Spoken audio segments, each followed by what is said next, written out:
Hi. In this lesson, you will learn how to create a React component. You will create the product card component, which will contain inside the product title, image, some description of the product, and button with a price.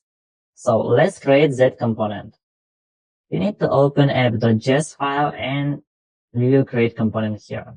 Every React component is a JavaScript function which returns a JS6. JS6 could be, in our example, the default HTML. Okay, let's specify the function name and we need to provide a name of the component. Remember, React component names start with a capital letter and it's called the Pascal case naming style.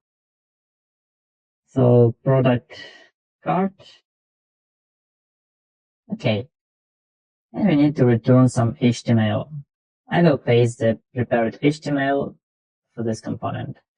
Okay, if the HTML is not fit, it don't fit under one line, it will be wrapped into the brackets. Okay, now we need to render our component inside of application component, remove the course name and render the component. So it's the same, the syntax is the same as for normal HTML text. You have the brackets, you have the self-closing text.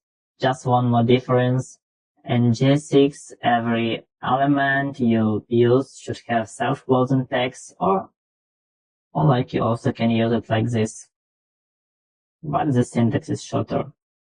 Let's check what we have in browser. So you see the component is rendered, but we don't see an image. To download image, visit the link from the resources and open the first icon, which is the iPhone, and download the PNG. Okay, after it's downloaded, open your code base and you need to move this icon to the public folder.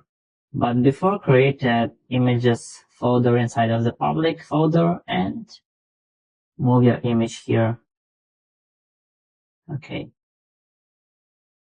So let's back to our application and restart it, and you see the image card, so everything works fine. So now you know how to create React component, how you name it, and see you in the next lesson.